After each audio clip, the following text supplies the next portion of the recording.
Live from the 607 is the ODPH Entertainment Edition, where we're talking movies, comics, TV, and more. Why don't you join in the conversation? Hashtag ODPH, because here we go.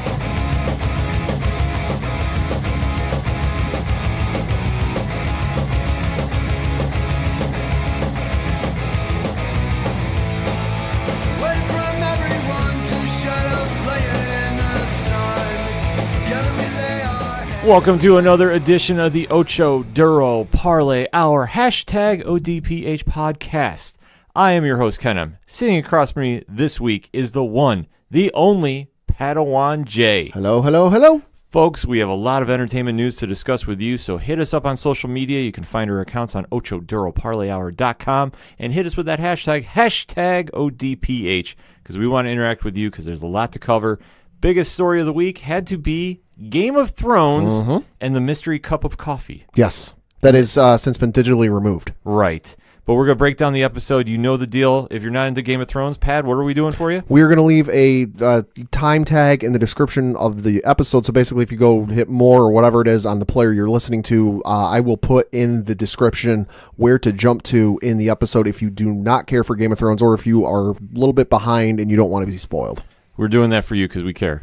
But we're going to jump right into the episode. Spoilers talk in 3, 2, 1. Pad, what did you think of the episode? Starbucks Gate. No, in all seriousness, I thought as much as people hate the episode, I thought it was all right. Now, it wasn't the best episode of all time. It wasn't something that'll go down in the annals of history as the greatest television episode in all time. But it was still good. You know, there was kind of the resolution I was expecting from the end of the Battle of Winterfell, because I said on last week's episode that the end of the Battle of Winterfell episode kind of felt like, you know, a hard stop, that, you know, the emergency brakes got applied to the vehicle, if you will. And you know, we didn't see the full end. I felt like we got the full end of that, and then kind of the latter half of the episode, which I'm sure we'll get into, you know, while I understood it, I don't quite agree with the way they did things. Yeah, one of the biggest issues I guess I have with this season, and it's not a big one, because you've heard the show. I mean, I'm very happy with how the show's been thus far. The pacing, because they're trying to cram in so much before the end. I think a lot is getting lost in the shuffle. I think there's a lot that is feeling a bit forced because of time constraints. Right. It almost feels like, and I'm just speculating off the top of my head here, it almost feels like, you know, they were strolling along, going through the seasons and going through the motions. Oh, tie up this loose end. Nah, we won't worry about it. We got plenty of time. And, you know, it's almost like when you're in college. Oh, I won't do that paper that's due, that major 50% of my grade paper. I got time. And then it's like 48 hours before you got to write a 10-page paper, and you're like, ah, crap. Yeah, my biggest issue with this episode, and I'm going to kind of use this in pro wrestling terms, if this makes sense. If not, I'm going to just try to explain it best I can. In wrestling terms, when they have a stacked card, and they have main event match and main event match, and in between those matches, they do throw a lesser match to give the crowd a chance to reboot themselves, a chance to recover, so they can come back and make a big loud noise. Because of one match, everybody's screaming loud and they're tired and they're drained from it. They need a match to recover, and usually there's a good space of time that they get to work, and then they come back and they have their next big match, and the crowd's re-energized. I mean, I can give a comic example if people are, some of our listeners aren't pro wrestling fans. It's almost like with Marvel's the first thing that came to mind. Marvel has their big, you know, story of the year. A couple of years ago was Secret Empire. Right now they're doing, what is it, War of the Realms? Yep. I think is what they're doing. There's been a space of time in between kind of their big major storylines where they're not doing them back to back, because people be like, all right, listen, this is a little fast. You know, they got the big major storyline, and then they go a little while before, you know, things kind of simmer down, and they kind of go through the motions and do their thing before they ramp back up to their next big story. Yeah, that's the analogy, is a perfect way to describe it. And obviously going in with the time constraints with Game of Thrones, we're coming off the Battle of Winterfell and Arya Stark and everything that she did that episode, that they're now jumping right into the last war. Yeah. That I guess... some amount of time has passed, but much like The Walking Dead, we don't know. No, we don't know. There was no timestamp, not like in Avengers Endgame where they flashed 5 years later, so you knew exactly. And to be fair, Game of Thrones has never really given us a time frame of like when things take place, to, you know, other than the flashback sequence at the beginning of, I can't remember, season 4 or 5. You know, things have been sequentially in order. And yes, some time has passed, but never to the extent that we get about 3/4 of the way through the episode, and they've got the plan set for what they're going to do to King's Landing. Jon's gone off with his forces. They're going down King's Road. Daenerys is going off to her fortress, and they're going to kind of gather the supplies that they need, and then they're going to go off to King's Landing.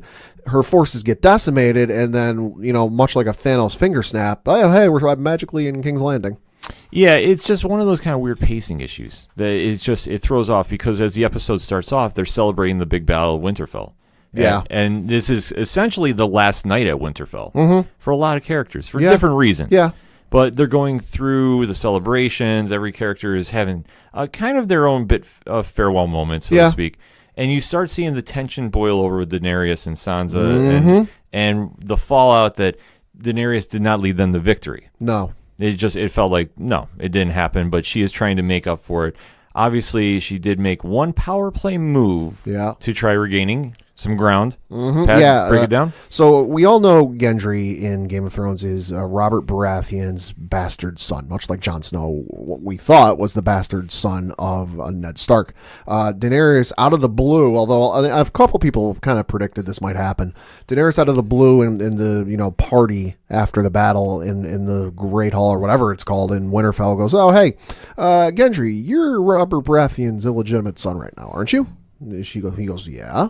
So she goes, who's running Storm's End right now? Of course, Storm's End is the land or realm that House Baratheon controls. And of course, Robert Baratheon thought he had some sons, but as we know, he really didn't. And so, Gendry's kind of it. And she goes, well, tell you what, I'm going to legitimize your claim. You are no longer Robert Baratheon's bastard son. You are Robert Baratheon's first trueborn son, and you are the Lord of Storm's End. And for this move, especially in her state of mind, because obviously at the beginning of the episode, they were burying the dead that had fallen in the Winterfell. And obviously her losing Ser Jorah, that was a big moment for her. So trying to rebound from that. Right. And she's, of course, still playing chess with trying to reclaim the Iron Throne. And she sees what's going on with Jon. And in her head, she goes, I need to shore up as many forces as I can. What better way than to bring in an entire house who, let's be honest, the guy may not like me. He may not hate me. Who's to say? Personally, I'm not really sure how he felt about Daenerys. They never outright said it on the show, at least that I remember. How better to get forces and someone to bend the knee to you than, hey, I took you from being a nobody and made you a somebody. Exactly. The loyalty would be earned there. And especially lining up, because one thing I was picking away from this episode too with Daenerys is she was obviously trying to get back into win the throne mode. Yeah. Like she went back to, she was like, that was fun and all, but back to the real task. Yeah. And obviously I think she was kind of taking point of taking a shot at Sansa and lining up her ducks in a row, so to speak, because Sansa's still grieving from losing Theon. And, when she pins the Stark pin on him that gives him his farewell, too. It means, obviously, when he didn't survive the Battle of Winterfell. Daenerys is making her moves, and she's trying to align herself that if she has to go to war with Sansa, she is now slowly starting to get everybody involved. I'll say, Daenerys is very much the polar opposite of Cersei in every way, shape, and form, obviously. But we talked about a couple weeks ago where Cersei's banking on, what Cersei was banking on one outcome and one, end result of the dead coming down from the north. She wasn't thinking of anything else. Daenerys is playing like 10 games of chess simultaneously, where she's not only thinking of, all right, what'll happen if Sansa agrees with me? What'll happen if Sansa doesn't agree with me? What if Sansa agrees with me, but she's really playing the long game, and eventually she's going to stab me in the back? Yeah, this is all something that is coming to head too, and especially due to the time constraints.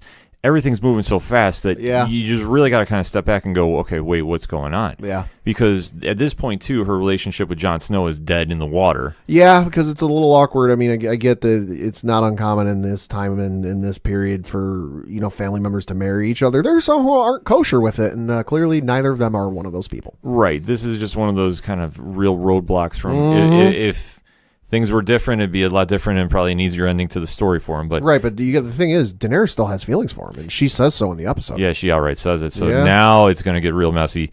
So what her plan is now to kind of line up her armies, so she is going to take over what's left and take over what she can, and she feels so confident and, dare I say, arrogant about going after Cersei, because Sansa is trying to tell her, we need to give our armies a rest. Yeah. We need to regroup, and Daenerys is, I think, at this point so hurt about what's happened that she is just not seeing straight, and she's like, no, I need to make sure I set that example. I need to be the one that leads the army. I need to be the one that's queen. Yeah, no, Daenerys is absolutely being a little, bullheaded about this whole thing, because I get she wants to get the outcome she wants. She wants to be on the Iron Throne.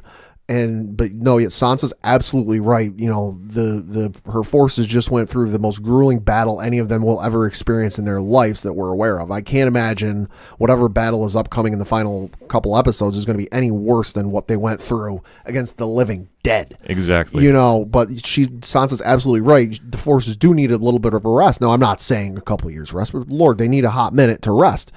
Because you see their forces, at least what Daenerys had at the end of the episode, it ain't much. It's not enough to win you the war, and I think Daenerys is being partially blinded by just her constantly feeling and seeing that Sansa's against her and doing everything she can to stop her. Exactly, and this is where it's coming into play because Sansa knows her army very well. Mm-hmm. She knows that her army needs rest, especially if you take a look at how they were celebrating just the fact they survived. I mean, with Brienne and Tarth and Jaime Lannister, and then that fan moment happened where they got together. Hey. And then Arya Stark, who was the hero of the day, got a marriage proposal by Gendry and turned it down. Yeah, that wasn't entirely surprising, though, because it's like she said, she's never been a girly girl. Like, she never, outside of maybe the first 5 minutes of the first episode of the season, she never struck me as one that, like, okay, if she makes it through this one, this is all said and done, she's going to settle down and have some kids. No, she never struck me as that.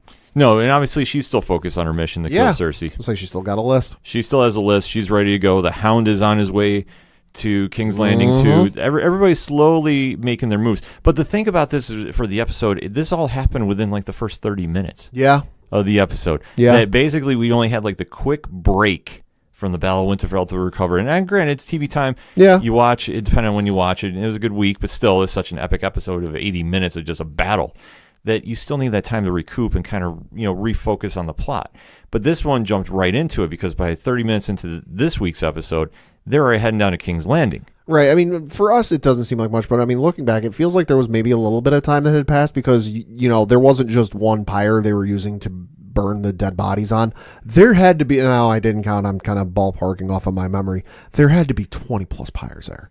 And that's not something you can easily do overnight. I don't care how many people you got. So there's been some amount of time has passed, but no, it does feel a little bit rushed from, oh, hey, battle's over, let's party and celebrate, understandably so too, and we're marching to King's Landing. Yeah, it just kind of, the timestamp, I guess, is the biggest thing that was throwing me off. My biggest thing with the episode was, my biggest complaint with the episode was, okay, one, Daenerys all of a sudden appearing in King's Landing, but with no, at least to our knowledge, no ships. But then, where in the what is Jon? Like, Jon was riding down to King's Landing on horseback, like, unless something stopped him or got in his way, which I can't think of what it is. Cersei's new boyfriend is hanging with her in King's Landing. Outside of that, she really doesn't have any forces for her, going for her. Where in the world is Jon? That was another issue, too. Everybody was so spaced out because, Arya and the Hound took off on their own after they had their the Hound had his goodbye, more or less, with Sansa. Yeah. And, kind of seeing where Sansa is at this moment, too, is like, you almost get the sense that it's going to come down between her and Cersei at the end. Could be. You get that feeling. Yeah. That she is just so far in advance of what she's seeing, and she's seeing the big picture, which I don't think anybody's giving her credit for. No. She's regrouping at Winterfell. She is playing the long game here, which is a smart move. I'll say just shout out to Sansa and Arya for being the only one to make the Hound smile. Absolutely. Like in that entire universe, like he hardly ever smiles. Arya and Sansa, they can get him to smile. And to see now that he's going off to the final battle, and we're probably going to have him versus the Mountain. Oh Lord, that's gonna be a knockdown, drag him out, which we're waiting for. But like Pat touched upon, with Jon Snow left, he says goodbyes to Samwell Tarly and Tormund, and Ghost too. We can't forget about Ghost. Yeah, Ghost says his farewell, presumably. Presumably, because the sense that you're getting here is nobody's coming back from this one. No. But it almost felt anticlimactic because everybody wasn't supposed to survive the Battle of Winterfell, and now here they are. Right. So as they're heading south to King's Landing, now this is where it's going to get kind of interesting because as they're plotting to go, and they're going on Daenerys' lead because Jon did bend the knee and was giving his full support to Daenerys. So which the North seemingly is like, all right, we're cool with you. It's just Sansa and Arya really quite aren't. No, and they find out the truth, too, of the patronage. Yeah, they find out that, but I think we got to get back to the ghosting for a minute. We do kind of find out, at least, if you just kind of look, they don't outright tell us how Ghost survived, but we can kind of infer how Ghost survived by the skin of his teeth, because he lost an ear, cuts and bruises and all that, which, holy cow, don't get me fighting a direwolf. No, absolutely not. Yeah, that was nuts. But no, yeah, so back to what you were saying, though. Yeah, now that Sansa especially knows the patronage, and she knows the truth about Jon Snow, this is a curveball that it's funny because everybody's not supposed to say anything, but yet they're all talking. Right, and I know that's been a complaint of some people. They're like, oh, why didn't we see the reactions of Arya and Sansa when they found out his patronage? We didn't have to. We did, because if you go back and you watch that scene and Jon is imploring them, he says multiple times, he's like, you can't tell anyone, you can't tell anyone, you can't tell anyone. And if you just listen and look at how Sansa and Arya react, they're like, yeah, of course. You're our brother. Why would we? Why, if you ask us to swear we won't say anything, why wouldn't we? And then he says it cuts away. You get their reaction by the fact that Sansa goes and tells Varys, she tells Tyrion, and it goes from just Bran, Samwell, and Jon and Daenerys knowing to it goes from that they know to 8 people know. Everybody knows because now his parentage is now out there. Oh, it's in the wild open. So I know people are complaining, and I get it. And to a certain degree, yeah, I agree with it.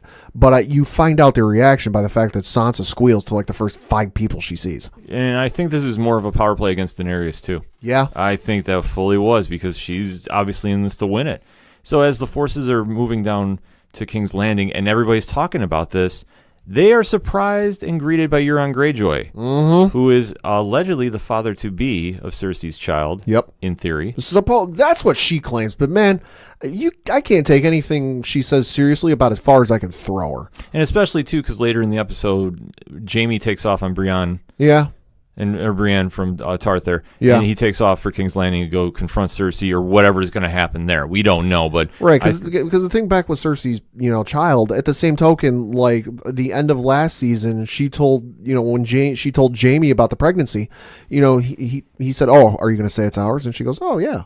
Now she's done a 180 and she's like, "Oh no, it's yours, Euron." Yeah. So even we don't know whose kid it is. We don't know what's going on there, but he had the tearful goodbye, so to speak, with Brienne. So now he's on his way to King's Landing, but everybody's so spaced out that when the army first arrives, that they are ambushed by Euron Greyjoy's forces, and you see one dragon is taken out. Oh, in the worst way. Just all those barbed arrows or whatever they are that were back in season, I want to say it was 6, that they tried using on Dracarys when Daenerys' forces took on the Lannisters and missed. No, they don't just have one. Every single ship has them. Yeah, they've been waiting on this because while everybody's been dealing with the Night King's forces, they've been preparing for this. I'll say, as strong as those dragons are, he had no chance. There is no chance. No. And obviously, this has been Daenerys' safety blanket, so to speak. Yeah, that's been her ace in the hole. That even if everything goes to you-know-what, I've still got dragons. Exactly. Now she doesn't. She only has one left. And that's the other thing, too, is when her forces, she's got to be careful that, one, she's down to one dragon, but B, when she shows up to King's Landing and they're out at the outside wall, if I'm not mistaken, every tower on that wall has got one of those crossbow giant arrow things mounted to it. Oh, yeah, they were fully prepared. Oh, yeah. Cersei ain't been sitting on her butt. And Euron's forces take out everybody that Daenerys came down, and especially they grab a hostage. They got Melisandre. Yes, which comes into a very big point for the end of the episode, too, because at this point, Daenerys and whatever forces she has left, so to speak. Which ain't much. It didn't look like much. No, it almost reminded me of the final battle in Return of the King, where Aragorn leads what forces are left or what he can spare from Gondor and Rohan, and they go to the Black Gate to give Frodo time to destroy the ring, and it's like, all right, this is hilariously small. Right.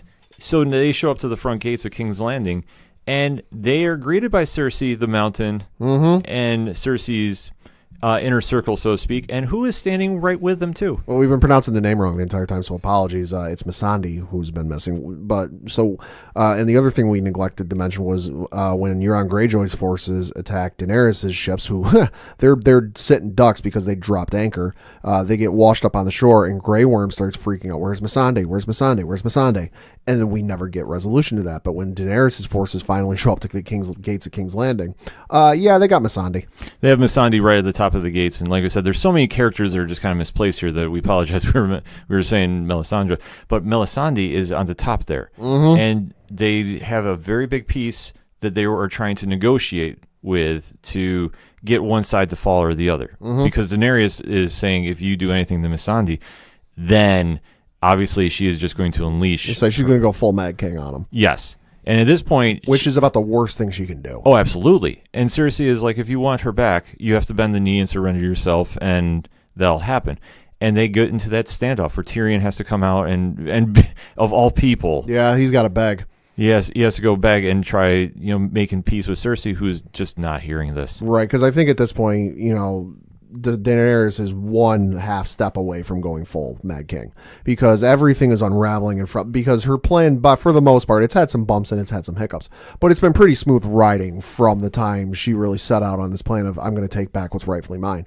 But now, at least in front of her, everything is unraveling in the worst possible way, and she's ready to go scorched earth and just torch everything in if it means she gets what she wants. And that's not what she wants, because the entire time she's been coming back and Tyrion's been kind of trying to win people over for her, they've both been going, listen, I'm not my father.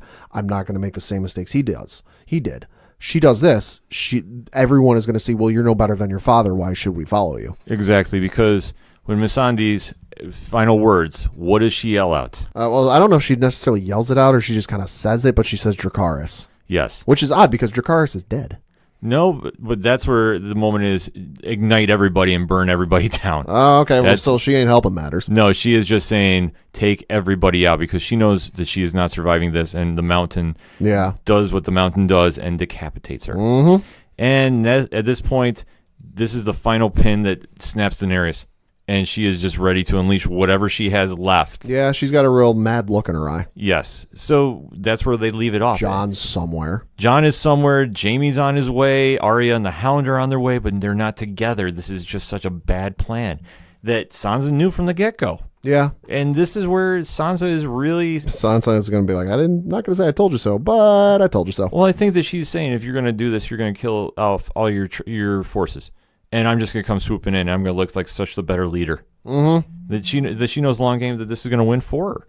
And the only thing, like I said, in final thoughts for the episode, I just felt like this was just all crammed in so much for the 60-minute episode that it just didn't really have time to breathe. Mm-hmm. That this is just like boom, boom, boom, boom, boom. That there's just so much going on. Yeah. That it was like, okay, for us as a fans to recover and kind of process everything, didn't really have that lot of time to do it, especially going into the final war, which they only have 2 episodes left now. Right. So what do you think is going to be next week's episode? Man, I don't know. It's going to be wild to see. I think we might finally figure out where Jon is and what the heck he's been doing, on his road down to King's Landing, and maybe we'll start to see some of the final battle. Yeah, this has to be, because after here, there's 2 more episodes left, like we said. Mm-hmm. They have to really sum up everything. Yeah. So things are going to be moving at an even faster pace. Yeah. Which I don't know if it's a good or bad thing, to be honest with you. I really don't. I don't know. I'm kind of struggling with that myself, but I'm definitely going to be watching. Oh, yeah. But hit us up on that hashtag ODPH. Join in the conversation on social media. What was your thoughts on Game of Thrones this week? We want to know. We're going to take a quick break. We'll be right back. Hey, this is Rob Kacharik from the band 607, Autopilot Off, and Walking Distance, and you're listening to ODPH.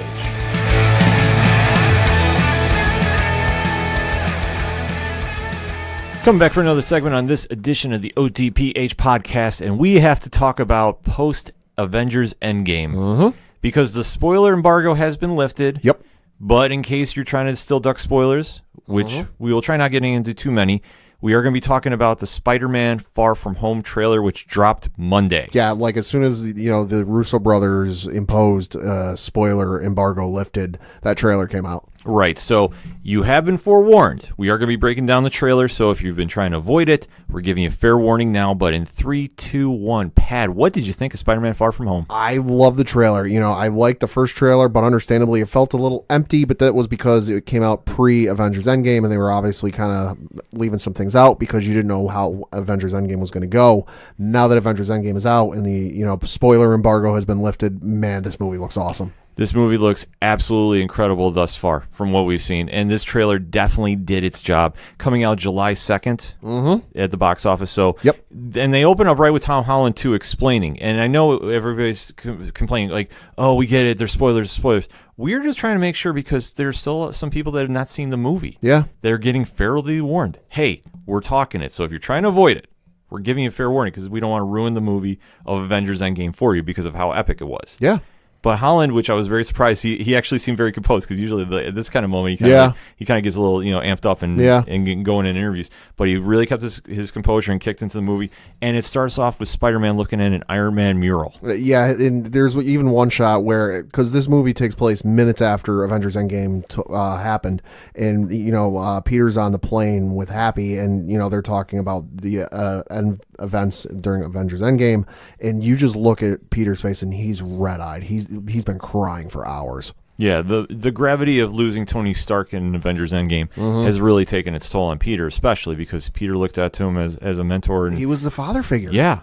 So for him to lose Tony like that, Peter is just trying to really find his way, and Happy is really trying to give him the pep talk he needs to really just say, hey, Tony wants you to take over. If Tony knew the risks, but he also knew you were there. Yeah. So you're going to be able to step up and do this. I think he has the line, Tony wouldn't have done with what he did if he didn't know you were going to be there after he was gone. Right. And it makes perfect sense, too. Yeah. Because as the trailer still kicks off in the beginning, you see him fighting in a restaurant with the iron spider suit. Yep. Note. Because you see the spider legs kick out and then it's fighting off people. The eyes are glowing. Yeah, and you see him joking with the police that show up there too about... Let's say the police go, oh, are you going to be the next Iron Man? And he replies, oh, I don't have time to. I'm too busy doing your jobs. Yeah, just a playful quip. We'll say it's a Spider-Man quip. It's a Spider-Man quip, which I love too because, I mean, in his essence, that's what Spider-Man does. He's always dropping the one-liners, even though... Yeah. He's always been and without the mask, he's always been like a quiet, timid guy. Yeah. And now just when he puts on the mask, it's like a whole new persona. But he's obviously just embracing it, and he tells him, hey, I'm going on vacation. Just giving you all a heads up. Yeah. And as you see, he's swinging by a building, too. And now this is the infamous building shot that we've talked a little bit about on the show. Yep. And I'm fully buying into it that this is going to wind up being the Baxter building. Or it could be something for Norman Osborn. You never know. It could be, but I'm going to go with the Baxter building. You don't see what they're doing. Just a building is getting rebuilt. Right. And for those of you who aren't familiar or don't know, if you look at the shot, it's the building, like it's the right in front of where Avengers Towers was in Avengers 1. Like you can see some of the building and there's a statue in the background that you can clearly see, okay, something is being put in Avengers Tower's place because we know from, I think it was Age of Ultron, where it was said that the building got sold off. Mm-hmm. So at this point, you see Nick Fury is trying to call in to Spider-Man. Yeah. And Spider-Man ghosts him. Yeah, Happy goes, hey, Nick Fury is calling you. You got to pick that up. And Spider-Man goes, no, I don't want to talk to Nick Fury right now. And Happy goes, no, you need to talk to Nick Fury because if you don't talk to Nick Fury, he calls me and I have to talk to Nick Fury and I don't want to do that. Yes. Nick Fury definitely makes his presence felt throughout this film and even tracks down Spider-Man when he's in Italy. Well, I mean, I don't necessarily think he tracks him down. He knows where he is. Well, it's Nick Fury. It's a matter of just getting there. He knows where everybody is. And he finds him in Italy, and obviously they do show again the scene where he takes out Ned and sneaks into his room and recruits him on the mission. And this is where we fully see Jake Gyllenhaal as Quentin Beck, a.k.a. Mysterio. Yep. And he's working with S.H.I.E.L.D. Yeah. And the story they're going by is he's from an alternate universe. Yep. Which is completely blowing Spider-Man's mind right now. Right. Because he's like, what, is it a multiverse? Now, this is very interesting, but I want to stress about this, though, in my unofficial ODPH guess.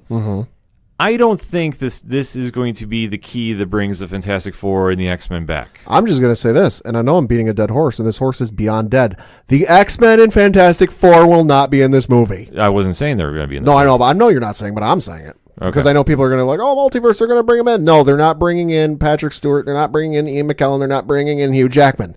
No. Stop. No, they're definitely not in this film. But with this being said about the alternate universe and all that, I think it's kind of giving some fuel to the fire that this is how they're going to bring it in. It could be something down the road. No. Where like down the road, it could be, it might be. I don't think it will be, but it might be. No, I think that this is ultimately going to be Mysterio's play, that he's trying to make himself appear as a hero and appear as the good guy, and he's doing his performance. Well, I mean, that is going off an old Spider-Man or an old comic with Mysterio. No, I fully think that, Mysterio is playing his game and Fury is going along with it, because the thing of it is Fury doesn't trust anybody. Right. After what he's been through, Fury don't trust nobody. No, so the fact he's watching Mysterio and let alone working with him, it's like keep your enemies or friends closer and enemies closer. Yeah, I think he knows what's fully going on with Mysterio's plan. He's well aware of it, and he's got a contingency plan in case things go sideways and it doesn't work out the way he wants it to. But I think at the same time, he's also letting he's stringing Mysterio along, because the thing I think we got to remember, and they even say this in the trailer, because Nick Fury recruits Spider-Man for this job. And he goes, why me? What about Thor? Thor's off-world. What about Captain Marvel? Unavailable. I'll even go further. What about Iron Man? He's dead. What about Cap? He's old. Yeah. Like, there is none of the heavy hitters they have are available. I'm presuming that he'll mention Hulk, and so, Hulk will get explained why he can't be there. But then you go, Hawkeye. Oh, I can't imagine them bringing Hawkeye for this mission. Black Widow. Well, she's dead. Doctor Strange. Well, he's got to take care of the entire universe or the other dimension. Like, he's the only one available. And I think if this is also Fury testing him, going, all right, a lot of our heavy hitters are gone or not available. You got to be willing to step up and take some of the load. I want to see if you can do it. And I think the line where he goes, please, you've been to space. That's awesome. That's just... that's we all know Sam Jackson's favorite colorful word. Mother, I think this is as close as we're going to get to that in the Marvel movies. But here's I guess a question I would ask too. This line almost seemed out of place for him as Nick Fury. That you've never really kind of seen him give that kind of emotional answer back about something like this. It might be, but I also think it's him maybe assuming Spider-Man would be all for this and willing to take up the mantle, because you remember from Spider-Man Homecoming, he was incessantly calling Tony Stark about every single little thing he did and how much he wanted to be an Avenger and how much he wanted to take on the load, which you got to figure Nick Fury knows about this. So he goes into this thinking, all right, well, Spider-Man was willing to take up the load. He went into space and he fought Thanos, and then he was in the events of Endgame. He's willing to take up the load. And now he's 180'd and gone, wait, what? You want me? No. Yeah, this is where I think Peter Parker is just dealing with the fact that now he is all grown up, so to speak. He's dealing with a lot for a kid still in high school. Yes, because obviously we're still trying to figure out who got aged and who didn't with the result of Endgame, and we're going to find that more into play as we go on. But for me, though, like I said, when I heard this line, I started thinking, I'm like, okay, I understand that they might have thrown this line in just for a humor line, and maybe I'm looking too much into it. And I'll be the first one to tell you I am. Sure. But it almost seemed like, I don't know if that's Fury. I really don't. Just for the simple fact that if he's working with Mysterio about whatever this mission is going to be. Right. And we don't really know the details yet either. I'll say we know they're going to be country hopping over in Europe. We see shots of the London Bridge over in London. Obviously, they're going to be in Venice, Italy. So they're going to be hopping countries over in Europe. So there's something going on that they need their help. And it's just, oh, hey, conveniently, you're in Europe. Right. So something is going on. I almost wonder if Fury didn't orchestrate the Europe trip. Oh. You could wonder. Like I wouldn't doubt Fury doing anything. Of that. But one thing that I'm taking away from this is, like, it just kind of seems that Fury in this that we've seen a little bit is a little different than what we've seen him in previous incarnations in the MCU. Yeah, that's true. And now, like I said, maybe I'm looking into it. And like I said, my unofficial ODPH guess, I don't think that's Fury.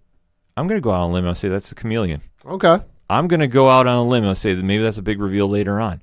But I just have a sense, because it almost seems that some of the lines that you hear him say in this film are just not true Nick Fury-ish, if I can use that term, just because he's always been so super serious that you don't really see him drop so much of those one-liners. But I don't know, I might be looking into it, but that's my unofficial guess too about this. But as we see, though, MJ has returned, and she now knows or has deducted that Peter Parker is Spider-Man. Well, or she could be just playing a game and then saying it just to get a reaction out of him, and she doesn't really know. But we'll know when we see the movie. Yeah, exactly. So I mean, that's going to be another underlying theme going on throughout the movie, because it looks like Peter and MJ are finally going to get together. Yeah. And obviously, the forces that Mysterio and Spider-Man are fighting are preventing this from happening. I'll say it's going to be real hard for him to keep his identity secret, where if the class is supposed to be in Europe and he goes country hopping, like, it's going to be real hard to keep that secret. Like, oh, hey, where were you the last 3 days? Right. So it's going to be interesting to see how they play it out, because the only other villains that we've seen, so to speak, at least the ones that I can tell, we've seen Hydro Man The elementals. Yep. And you've seen Molten Man. Yep. Which I'm guessing, I'm going to go on the limb and say that's them, or they're just elemental creatures that they're fighting. But for me, that's what it looks like. And obviously you see Mysterio and Spider-Man teaming up, and you see Spider-Man at this point is wearing the stealth suit. Which you wonder, okay, if he's got to break in somewhere, or why is he wearing a different suit like this? Like, are they on a recon mission of some sort? Like, the only thing that comes to mind is, maybe London. They got to get into the Tower of London, or if they're in France, maybe they got to get into the Louvre, the art museum, or the museum where the Mona Lisa is held. The only reason I can see them bringing out the stealth suit is he's got to get into somewhere super high security. Yeah, something's got to be going on that's forcing this, and it just kind of seems just very interesting that they're making Spider-Man go now into 3 suits in this episode, or in this movie. That we know of. And obviously, when people see the stealth suit, we want to reiterate, too, this is not Venom. No. So nobody... Venom's not in the movie. Nobody start tweeting that out either, too, because I did read a couple of those. Yeah. It's not Venom. It's just a regular stealth suit, kind of in the same vein as Spider-Man Noir. Well, so, if you're familiar with the Spider-Man PS4 game, there's like 30 suits in that thing. Right. Same thing. So, Spider-Man has a bunch of different suits, but it's not the Venom suit, so or kill that rumor. But to see whether he's going in this, like we said, we really don't know a lot about the plot, other than there's a mission going on. It appears that Mysterio is a hero and saying he's from an alternate universe. Yeah. But I'm just not buying that. Well, and the other thing I think we should mention is when he says he's from another, he's from Earth, but not our Earth, another Earth. The thing Fury says is that the snap tore a hole in the fabric of space and time, thus creating the multiverse. Or at least, I don't think necessarily creating the multiverse. I think at least, weakening the walls between the universes. It's a very interesting theory. Yeah. And it's not to say that it's not right. I mean, like I say, we don't really know the true ramifications of everybody doing the snap. Right. I mean, because there are multiverses from, you just think of like the different outcomes during Endgame, where you have, Tony doesn't die, Tony does die. Cap goes back in time, Cap doesn't go back in time. Like there are multiverses already, but we'll find out. We're going to find out, because I think that's going to be an underlying theme of the movie too. Because I mean, you could even take it as saying, well, you're far from home if you're on a different planet. Right. And I know a lot of people are going, well, why is this movie, the end part of Phase 3 when, Endgame was the end part of the Infinity Saga?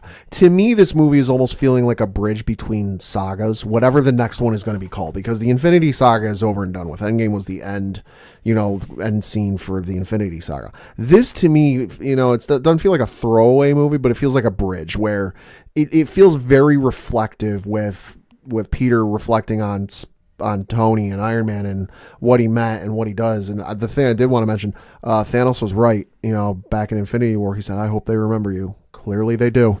Yeah, this is something that is just really interesting to see how it plays out, because, like we say, with the end of Phase 3, and this is the official end of Phase 3. Yep. Going into what's going to be next is anybody's fair game, because the only things that we know have been confirmed. There is an Eternals movie coming out. They are doing some casting. They are doing some casting that we'll kind of dig into a little later in the show. They are doing Shang-Chi, Master of Kung Fu. Yep. They are doing a Black Widow prequel, asterisk by that. Yeah. They are doing a sequel to Doctor Strange and a sequel to Black Panther. And Guardians of the Galaxy Volume 3 is in that mix somewhere. I think I've read 2020, I think is when it's going to be filming. I believe so, too. Yeah. And where that's going to go is anybody's guess. Now, that being said, Spider-Man Far From Home is going to be kind of the bridge point, like Pat touched upon. And I think he hit it right on the head for wherever they go for the next phase. Because personally, I think the next phase is going to be Secret Wars. Oh, yeah. And especially if they are talking the multiverse and it's not a throwaway line. like I say, for right now, as I'm watching the trailer and I'm interpreting it, I am saying it's a throwaway line just to kind of tease the fans a little bit. I don't think you use that line just for grins and giggles. Like, let's just throw it in there. I don't. Now, it might not mean something now, but I don't think you introduce something as large as the multiverse just to throw it away. Right, which, I mean, it could entirely be the case. I just don't see it with Mysterio being the forefront leader of that, being the first one to come through an alternate timeline. Right. And granted, we haven't seen the 616 version of Mysterio until now. Yeah. So, I mean, it could be all a ruse because he's a master of illusions. If you go through the comic history, Oh, yeah. that's what he does. He has fooled many a person. Yes, he wants to think that he's the hero and he's the biggest star on the planet. So what better way than saving the world from your crazy illusions that you create? I mean, Mysterio is definitely a formidable foe. Like I say, you could go back to his run-ins with Daredevil, and you can go back to his runs with Spider-Man and other heroes. Oh, yeah. the I remember him from the Spider-Man animated series in the 90s. Yeah. If he's done right, he's done very well. Oh, yeah. Don't let the fishbowl fool you. No.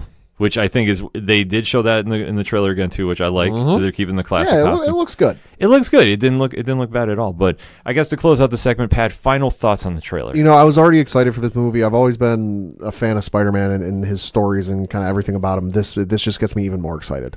I absolutely love this trailer. I was so amped up to go get tickets for Spider-Man Far From Home after I saw this. Tom Holland has done such a phenomenal job stepping in and taking over the role of Peter Parker and making it his own. Yeah. Which I don't think we give him enough credit for. Like, I don't know how long they have him signed for, but they might want to start thinking extensions if they can get him. They've got him for, I want to say, 6 movies. Okay. Good. He ain't going nowhere. The more, the better, in my opinion. And to see where they go from this, obviously, with Mysterio, and if they do my unofficial ODPH theory, they're going to be setting up for the Sinister Six. Okay. I have a feeling. Well, to be fair, Sony's only wanted to do the Sinister Six for the better part of 16 years. Right, but now that you can slowly see the parts moving, because, I mean, Michael Keaton's Vulture... Yeah. They did tease it at the end of Homecoming. Right, is still involved in some way, shape, or form. I'll say, but legitimately, go back in the history of the Spider-Man movies, Sony's wanted to do the Sinister Six for 16 years. Yeah, but depending on what version they wanted. Yeah, that's true. Because there's different ways you could do it. I mean, you can almost do it like the Secret Foes of Spider-Man comic, which was a great book in its own right. I'll just say this: if they want to do the Sinister Six and they want to reintroduce the Green Goblin, don't do the Green Goblin they've done for 2 trilogies now. Do the Ultimate Spider-Man Green Goblin. They have to do a the different monster, version. Hulk-sized Green Goblin. That one's awesome. Yeah, they need to do something different because if they just do the typical, Green Goblin, the glider and the bombs. Yeah, unless of course they do one thing that I mean I didn't think about it at first, but unless they want to try going and making him like the Dark Reign Norman Osborn. And they tried going that route. Interesting. Which I'm just saying, I'm not sure how I think of that. Because that could go. Right. The book I'm thinking is Superior Foes of Spider-Man. Okay. Too, by the way, to clear up. But it's just one of the areas that going forward with this, Spider-Man is definitely going to be one of the major faces of the MCU moving forward. And obviously with the loss of Iron Man, it's going to take a heavy toll on him. To see where he goes and becomes the next phase of his superhero legacy is going to be really fun to watch. I'm super excited about this. But let us know what you think. Hit us up on that social media. Hit us up with that hashtag ODPH. What is your thoughts about Spider-Man Far From Home? We're going to take a quick break. We'll be right back. Hi, this is Jimmy Gazdick from Crimson Brethren and Floodlands, and you're listening to ODPH.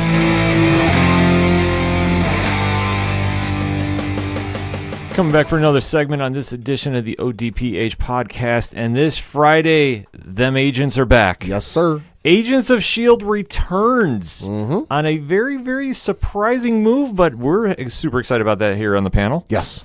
Agents of S.H.I.E.L.D. was written off. Last season was it felt like the series finale. They wrote it as the series finale because at the time of when it aired, they weren't quite sure what was going to happen, whether they were going to be canceled or not and not brought back for a 6th season, or if they were going to be brought back for a 6th season. Right, and they wrote it, I mean, the episode was almost perfect. Yeah, it ties everything up in a bow and it leaves it, off, but it also leaves it that if they want to do more, they can. Right, because as we left off, our heroes were coming back from space and did one of the wilder time jumps, so to speak. And obviously the main villain last year was Graviton. So they were time jumping before the Avengers were. Right, and there's a lot of time travel that goes on, especially if you follow the character of Fitz. Yep. So, who was mortally wounded in one timeline, but they've now frozen him in the present, so he's not dead in the future. Comics, folks. Comics. But as we stand now after the aftermath of season 5 rather, Coulson went with May to Tahiti to enjoy his last days because it's a wonderful place, right? Because obviously he is obviously dealing with the ramifications of losing his Kree serum that was keeping him alive, and then now, as we fast forward, Mac is now in charge of S.H.I.E.L.D., appointed by Daisy, who obviously cleared her name from the future that was saying that she was going to be the destroyer of worlds after taking the serum that was meant for Coulson to defeat Graviton. There's so much going on. And as we jump in now, though, with the trailer, and we're going to be talking spoilers about that, we do see a spaceship to start off, and Coulson is on the beach, and it's reliving his last days with May. We'll say it's a flashback. It's a flashback, and then you kind of see Fitz is still frozen, and we're presuming on that ship too. Yeah, Enoch's ship, And then as we move forward too, we kind of see everybody's back at the lighthouse, which turned into the S.H.I.E.L.D. HQ. Obviously, the helicarrier is not around at this point. And Mac is slowly rebuilding the S.H.I.E.L.D. army without Nick Fury, that we can tell. Right, and if I remember right, there was about a 5-minute or so teaser look at the first episode released a couple of months ago, and the feeling I got from that was that S.H.I.E.L.D. can operate in the open again. Now, they're not at their former strength. They're nowhere near the power and ability they had to handle things back pre-fall of S.H.I.E.L.D., but they at least don't have to hide in the shadows anymore and play we're just the federal enforcement. Oh shucks. They can show up and be like, oh yeah, we're S.H.I.E.L.D. Yeah, this is where they can finally come out to the open, as they've been kind of being more covert, obviously dealing with a lot of ramifications involving Captain America, Winter Soldier, and I mean going through how this show has been so tightly wrapped around the MCU and even stronger in certain points than others. Yeah. So they definitely reflect the events going on with Endgame to a degree. Like, are you going to find out maybe a couple details that you didn't know about from Endgame? Sure, maybe. Yeah, it could happen. But as the show started on its original premise, it was coming off the heels of the Avengers movie, and then to see where it's grown now, that Phil Coulson, who was the linchpin about bringing the Avengers together, is no longer here. And that we find out May confirms that Phil did pass away, and she's now rejoined the team. And when they're kind of going through, Mac is at the lighthouse and he sees about a threat coming. We see that somebody has invaded Earth, it looks like. Yeah. And out of this big cloud of smoke, you see an 18-wheeler come barreling down. Yeah. And we don't know what's going on here. Just somebody is here. Somebody has invaded Earth. And as we started looking into it, we do see a familiar face, but it's not the real face. Well, we know of. They don't know that, but they just see a familiar face show up. Right, and it is that of Phil Coulson, who, and they're like, in which May presumably just got done telling him, "No, he's dead." And, oh, hey, there he is, walking towards us. Right, and as he's the one that is part of this 18-wheeler that's coming out with a group that we haven't seen before, but they're definitely here on a mission, and it's for no good. Yeah, they're not here for milk and cookies. Obviously, everybody is shocked to see their former commander-in-chief there walking around. Yeah. And obviously doing some very un-Phil Coulson-like moves, which is bringing up to the point of, okay, wait, how is this Coulson when we know Coulson has been killed off? Yeah. So this is where it gets very interesting, and this will kind of be, I think, the major story point of the season is who is this character. Now, where I read is the character is supposed to be named Sarge. Okay. Now, I've been trying to get some more information on that. Unfortunately, digging through the web, I haven't really found a lot. So I'm going to just say for our segment purpose, we're just going to call the evil Coulson Sarge. Okay.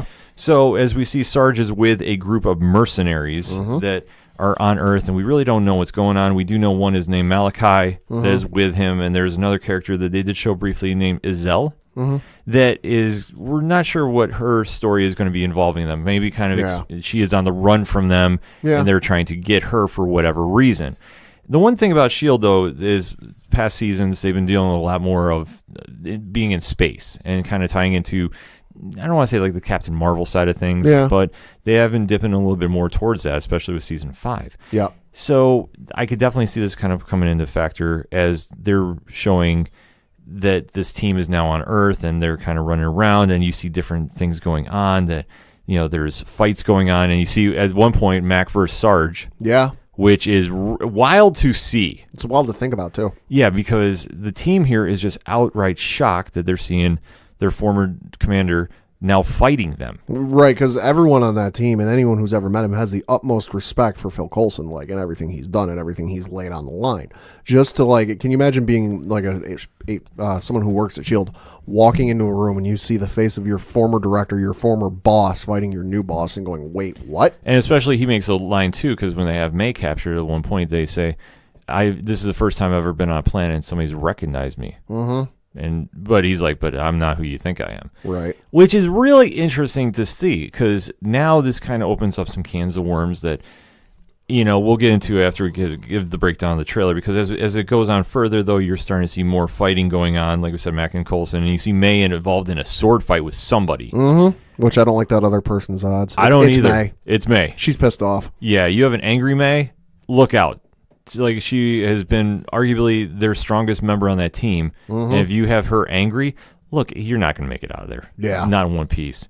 And as they kind of jump around, you do see Fitz. They're going to unlock Fitz from whatever stasis he's in. Yep. From, the catatonic state. So, I mean, this is going to just be really interesting just to see where it goes forward. Now, where I'm kind of interpreting this is, okay, we had in Captain Marvel the introduction of Skrulls. Right. Is it possible that Skrulls are going to be getting factored into here? I mean, it wouldn't be the first time somebody impersonated Phil Coulson as a Skrull. Right.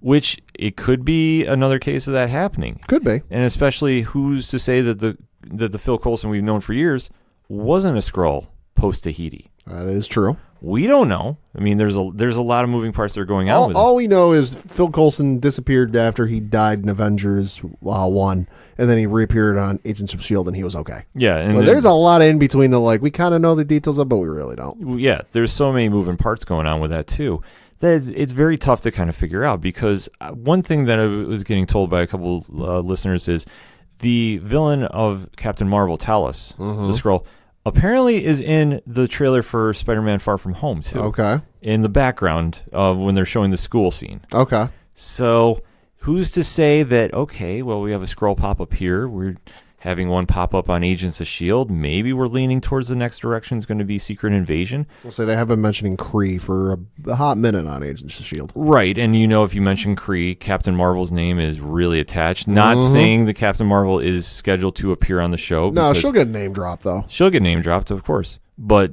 where the connection goes further from here, who knows? It could be anything. We might, worst case scenario, we're going to see the development of Sword. Could be. On the show, which I think is sorely needed, especially with the amount of cosmic properties that are now getting developed for Marvel. So this will be something really to watch. And with S.H.I.E.L.D. too, especially seeing how far they've come too. I mean, this trailer definitely looked interesting. Yeah. I'm really not sure how I feel about it just yet.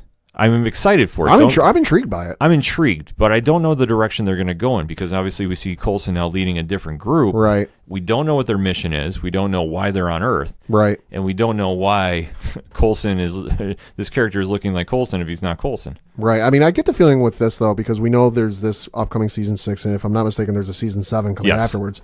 I get the feeling that, given the fact that they know, okay, we're getting another season, we're getting a season after that, I get the feeling that this might be one of the few times, if it might be the first time, we will have a story not just contained within one season, that it might spread into at least maybe the first half of next season. So this is going to be a long, overarching story. Well, if memory serves me right, this is a short order, too. This season. This is not going to be a full slate. It's going to be like broken up season 6 and season 7. Okay. And it depends, too. If the ratings are good, they could go on to do season 8. Right. I don't know if it would be necessarily on ABC.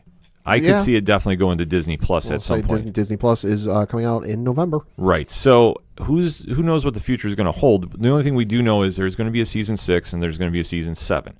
And like I said, I think it's on like a split season 2. So it's going to be like a continuation. Right. Which makes a lot of sense too. Because to try dragging out a full season, especially going into the middle of summer, is going to be tough for viewers to watch. Mm-hmm. But it's not to say it's impossible either. No. But to see the agents come back, I think is truly a great thing. I mean, Agents of S.H.I.E.L.D. over the years has just developed into so much more than from when it really started out. And I know I've been extremely critical on the show about the first season, where every episode is like, hey, we're the Avengers? Hey, about the incident in New York. Hey. Yeah. They've really stepped out of that shadow. Season 4 was the best one. And obviously, we're going to get into one-shots saying about the best thing that came out of Season 4. Mm-hmm. to see season 5 now evolve into what it's evolved to. And obviously, coming back for another season, that is going to be something really special to watch. Oh, yeah. Where they go with this is anybody's guess. But any final thoughts on the trailer, Pat? Real interesting trailer. Can't wait to see where they go with it, and can't wait to see the kind of resolution of what the heck is Coulson, like in terms of what is he. Yeah, to see Coulson return is a great thing. Clark Gregg does an awesome job on the show, and where they're going to go with this, I don't know. Like, very intrigued by this. Don't really have a speculation of, like, are they going to go to storyline, except if I have to make an unofficial ODPH guess, this will be the start of Secret Invasion.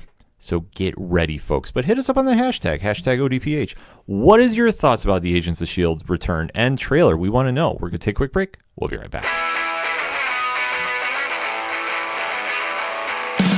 The ODPH is proud sponsors of RoberCon 2019, happening September 28th and 29th. Don't miss out on Binghamton, New York's biggest sci-fi, fantasy, and gaming convention of the year. For badge details and more info, check out robercon.org.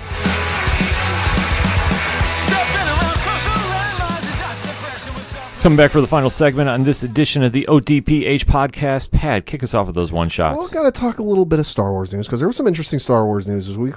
First thing I'm going to get to is we might have a little tease at how Emperor Palpatine is going to be returning in Star Wars The Rise of Skywalker. Now, this comes from a novel that was recently released called Star Wars Master and Apprentice, written by Claudia Gray.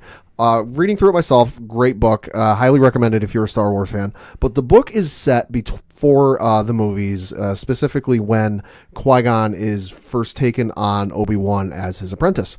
And one of the things in the book that Qui-Gon is having Obi-Wan do is go through the temple archives and look at prophecies and research prophecies for what we don't quite know, but they're looking at prophecies. Of course, the Chosen One prophecy comes up, but there's an interesting one that comes up that says, quote, "When the righteous lose the light, evil once dead shall return."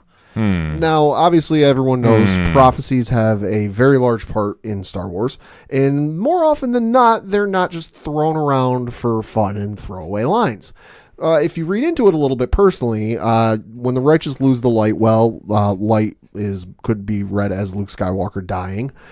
Evil once dead shall return. What's evil once dead? Well, you listen to the end of the Rise of Skywalker trailer, there is that cackle. That does make a lot of sense if that's the case. Could be. I don't doubt any kind of Easter eggs like that coming from the Star Wars verse. Of course, the other bit of Star Wars news that dropped today, not totally surprising, but somewhat surprising news, was, of course, the end of the Skywalker saga is coming at the end of this year. There will be a little bit of a hiatus, but there will be the first of 3 new Star Wars movies starting in 2022. They will follow in every 2 years, where you got 2022, 2024, and 2026. Now, the movies haven't been titled. They haven't been said what they are. Of course, we do know Rian Johnson is working on his trilogy, and then the creators of the Game of Thrones TV series are also working on something. I would lean to say it's probably going to be Rian Johnson's trilogy, because if memory serves, that one was announced first before the Game of Thrones creators ones were. So that'd be my guess is what they're going to be. If it's Boba Fett's trilogy, I'm down for it. Who knows? All the only thing we know is that the Rian Johnson trilogy will be set in a time yet to be explored in Star Wars. Very interesting take they're going to do with that. So yes. I'm very intrigued to see it. I know there's been some talk that Avatar is going to be returning around that point too. That'll happen when it happens. Yeah, don't hold a lot of breath on that one. So James Cameron has been working on Avatar for since I was still in high school, and but of course everyone might remember when Avatar came out, and I think it was 2009 or whenever it was, and it set the record at the box office, or it's currently at the time. At the time, it's the box office record, and as we record, it's the box office record. But by this time next week, it might not be. But as we record, it is the box office record holder for most money made in the box office. And over the course of these last 10 years or so, James Cameron said, I'm working on a sequel. Okay, at the time that made sense. All right, we're like, all right, you just made the highest grossing film of all time that made over $2 billion. Of course you're going to make a sequel. And then it was, oh, I'm still working on it. Oh, it's delayed. Oh, I'm not just working on 2. I'm working on 2, 3, 4, and 5. Well, we got the news today that Disney has pushed back the release dates of his sequels. They announced where Avatar 2 had been slated to open December 18th of 2020. However, it's been pushed back almost a full year, that being December 17th, 2021. Avatar 3 was originally scheduled to release on December 17th, 2021, but that's been pushed back to the December 22nd, 2023. I've been saying it for 10 years, and I'll continue to say it. One, I'll believe it when I see it. They're coming out. He's been saying that, Avatar 2 is coming for the last 10 plus years. I'll believe it when I see it. 2, I don't think this is going to make a sequel's going to make as much money as the first one did, because I think he has vastly missed the boat on writing a sequel for this. Because you look at, movies and the lasting impact they've left on culture. Like, everyone who saw Titanic when Titanic was in theaters will remember seeing Titanic and the talk about Titanic and kind of the fervor with Titanic. What does anyone remember about Avatar? Like, what's been the lasting impact on pop culture from Avatar? Okay, it made 3D cool for a hot minute, and admittedly it was very good 3D. But it's the 3D fad it kind of spawned has fizzled out. Nobody really sees 3D anymore, and movies really don't do 3D anymore. It's had no lasting impact, and if he would have done this in, say, the first 3, maybe 4 years after the first one came out, it would have made some money. Now I don't think it will. No, I have to agree with you. I mean, for its time, Avatar was visually impressive. And if you're going to watch a 3D movie, that's the one you watch. Like, that's, to this day, the one time I've seen a movie that, like, my jaw genuinely dropped, and specifically the floating mountain scene. Like, you see that in 3D, that is visually stunning. Yeah, it's visually impressive. Like, the whole movie is visually great. Script-wise, it's okay. Yeah. Like, I'm not a huge fan of it. I do watch James Cameron movies, though. I do think he does great work. But honestly, like, I'm not, like, chomping at the bit for a sequel. No, this, and even, let alone how many more are coming. Neither am I. Like, I own the DVD copy that came out like a year after the movie came out, where it's the theatrical cut, extended edition, and the director's cut. I haven't watched it since I got it in 2010. Yeah, it's just, I don't know. It's just something about it. Like, for its time, it was good, but I don't know if it's too much time gone, and is the market still there for it? So to see him come back, they got to come back really strong. Not saying they can't do it, but I'll tell you what, I'm not exactly circling the date on my calendar. I'll say the 8 ball will be very close behind him. Right, so we'll have to wait and see if that movie shows up. Another movie we're going to have to wait and see about. Yeah. New Mutants. Yeah, so that's the other one. One of the things that came out today is, Disney's making all sorts of news. Cleaning house, of course, it is springtime, doing some spring cleaning. After many years, of course, there's been a long-rumored Gambit movie with Channing Tatum in the works. It's been in proverbial development hell for years. That's been finally put out of its misery, if you will, and Disney and the movie's been removed from the film release schedule, so that's dead in the water. There were 3 untitled Fox Marvel movies on the calendar, dated June 26th, 2020, October 2nd, 2020, and then March 5th, 2021. Those have all been removed from the film release schedule. So that's kind of the writing on the wall that once Dark Phoenix and New Mutants, if that thing ever sees the light of day, the Fox Marvel universe is officially done, put to bed, and you won't ever hear from it again. But of course, New Mutants was supposed to come out, I believe it was in August of this year. That has been now pushed back to, March of next year? 2020, yeah. It's almost to the point now, just put it on Hulu and call it a day. Well, because the thing of it is the last I'd heard, they still need to do reshoots, which haven't happened yet. Yeah, this is just, it's sounding so bad for where the promise was with this one. Like, I'm so disappointed about this. The last I'd heard was it was Maisie Williams, who of course is going to be in the movie, was doing some press for Game of Thrones. And this was kind of people's first opportunity to ask her about this movie, because people have been anticipating this movie for a while now. And people asked her, what's the word on New Mutants? And she said, in as many words, I know we still have to do reshoots, but I don't know when or if those are even going to happen. Not sounding good. It's never a good thing when one of your main stars doesn't know when something's going to happen. No. So wait and see on New Mutants. Hopefully that sees the light of day at some point, but until then, who knows?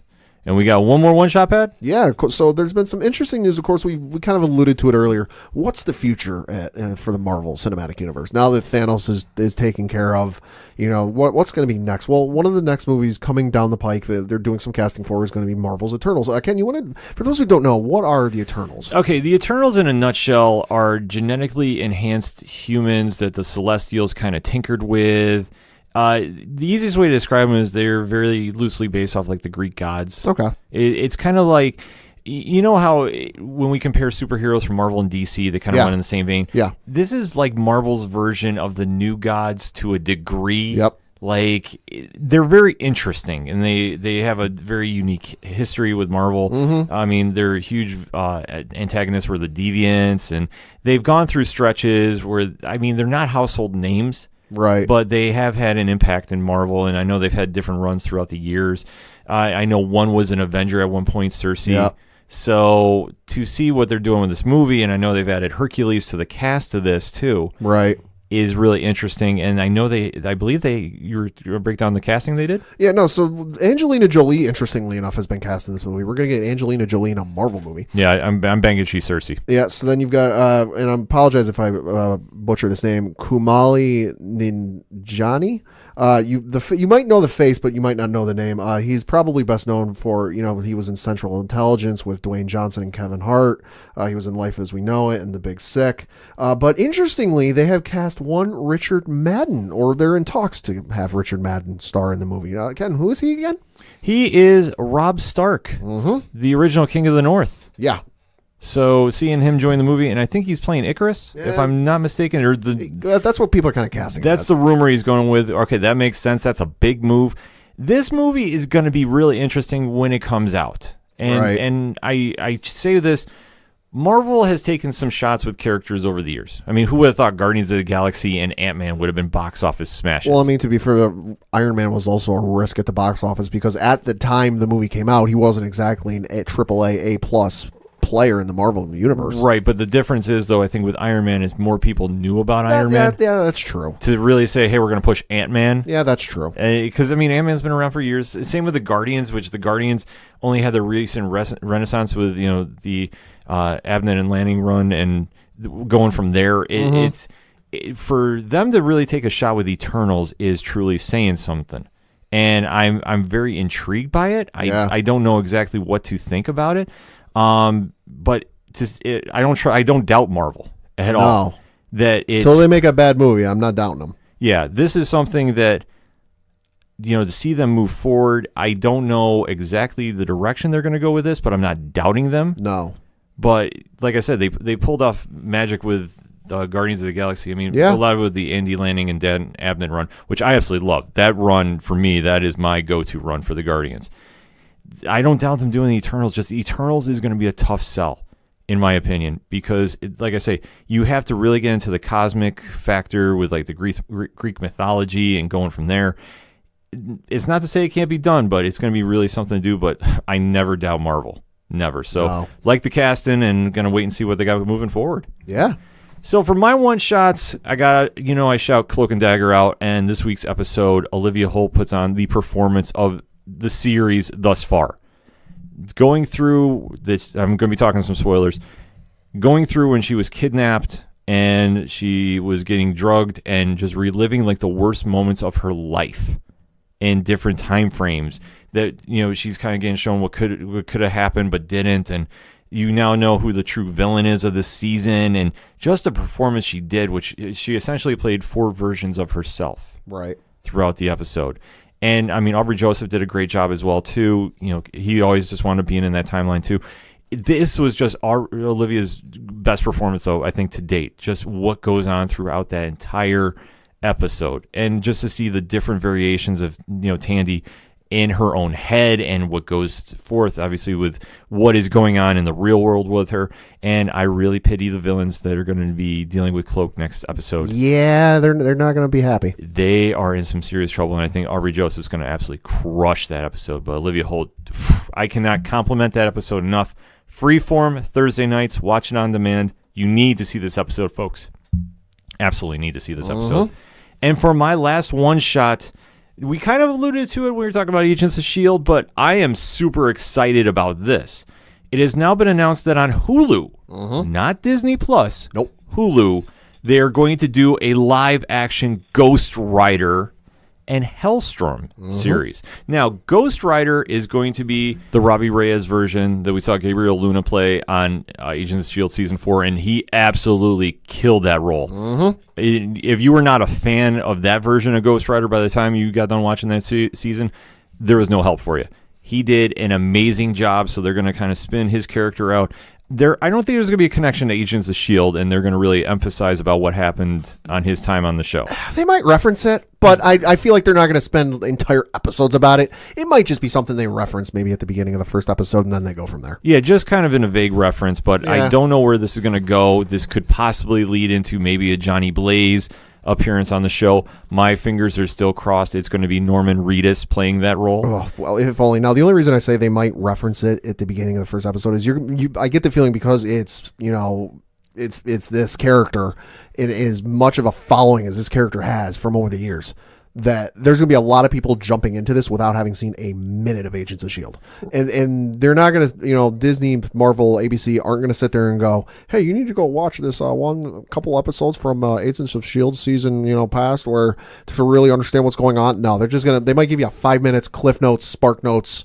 Here's what happened. Here's what you need to know, and go. Right. So this is obviously very cool to see that they're taking a shot doing it, especially on Hulu, because we've been very, very talkative about would they do a darker character on Hulu instead of Disney Plus. This kind of just goes back to what we've been hearing, and I think what Disney themselves announced, where the Disney Plus service will be more of a family-oriented service, where PG, maybe even pushing the borders a little bit. But since Disney does control a major percentage of Hulu, they can do what they want and put on there what they want. Yeah, so this definitely is going to be a great show. I'm super, super excited about this. And the Hellstrom series, this is going to be interesting because from what I'm reading from Variety, they're saying that Damien and Anna Hellstrom are the son and daughter of a mysterious and powerful serial killer. Now, if you know anything about them in the comics, that's a true case, and this is not going to be one for the kids, folks. No, this is not one you watch in like a Saturday afternoon. No, this is going to be definitely a different tone, a different feel. It's going to be very dark. It's going to be brooding. It's going to be a good show. I truly feel that if you really like your very dark crime drama, so to speak, with a supernatural twist, this is going to be up your alley. Like, this maybe should be what Constantine should have been when it originally came out. Yeah, probably. To a degree. There's difference in characters, though, so I don't want to, do the comparison like that. But just the fact that Disney's taking a shot with them is really something to see. And like I said, this might open the door for more Spirit of Vengeance characters or Midnight Suns characters, however you want to define the Ghost Rider family, to appear on the small screen. Is going to be good. And like I said, if Norman Reedus can break away from Walking Dead, we need him to do a Johnny Blaze series. Well, I think he's even been vocal about doing it. He's been vocal about it, but he stays loyal to Walking Dead. Which he's a little busy with that. Right, but you never know. I mean, this might give him a little breakaway to come and appear on a couple episodes, and if he rolls up shooting a Hellfire shotgun, look out. Look out. That's all we got for this week. Make sure to check out OchoDuroParlayHour.com to interact with us on social media. For Padawan J. Thank you. I'm your host, Kenem. Thank you, as always, for listening to the Ocho Duro Parlay Hour. # ODPH podcast. See you next time.